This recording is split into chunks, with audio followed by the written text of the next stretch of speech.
కోల్చేరు మండలం రంగంపేట గ్రామంలో శ్రీ సరస్వతి శిశుమందిర్ వార్షికోత్సవ కార్యక్రమాన్ని ఘనంగా నిర్వహించారు. ముందుగా ఈ కార్యక్రమాన్ని రంగంపేట పీఠాధిపతి శ్రీ శ్రీ మాధవానంద సరస్వతి స్వామి జ్యోతి ప్రజ్వలన చేసి ప్రారంభించారు. పాఠశాల విద్యార్థులు వివిధ వేషధారణ, సాంస్కృతిక కార్యక్రమాలు అందరినీ ఆకట్టుకున్నాయి. ఈ కార్యక్రమంలో ఉపాధ్యాయ బృందం, విద్యార్థుల తల్లిదండ్రులు, విద్యార్థులు పాల్గొన్నారు.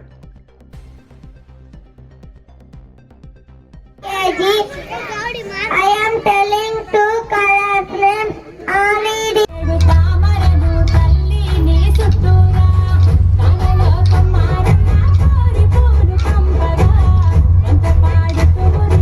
చిన్నారులందరికీ శుభ సాయంత్రం.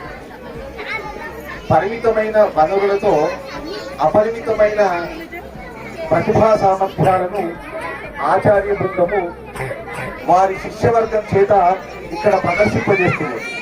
ఇది అత్యంత అభినందించదగిన విషయం. పెద్ద పిల్లలు, యువకులు వారి సామర్థ్యాలను అనుసరించి ప్రదర్శించడం ఒక ఎత్తు. కానీ చిన్నపిల్లలు సభాకంపనం లేకుండా, ఎట్లాంటి తొందరపాటు లేకుండా ఇంతమంది ముందు వారు నేర్చుకున్న అన్ని అంశాలను నిర్భయంగా వ్యక్తీకరించడము, ప్రదర్శించడము అసామాన్యమైన విషయం. దీనికి గాను తర్ఫీదులిచ్చిన ఆచార్య బృందానికి ప్రత్యేక కృతజ్ఞతలు, అభినందనలు. మనము సమాజంలో విద్య నేర్పే వారిని సందర్భానుసారము గురువులు, అధ్యాపకులు, ఉపాధ్యాయులు అని సంబోధించుకుంటాం. మనలో ఉన్న అజ్ఞానాన్ని తొలగించి విజ్ఞానాన్ని అందించేవారు గురువులు.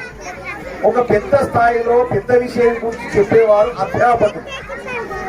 ఆ పెద్ద విషయానికి అనుగుణంగా చిన్న విషయాలను ప్రాథమిక స్థాయిలో బోధించేవారు ఉపాధ్యాయులు. మరి ఆచార్యులు అంటే కేవలం శిశు మందిరాల్లో పనిచేసే వారిని ఆ ఉపాధ్యాయులు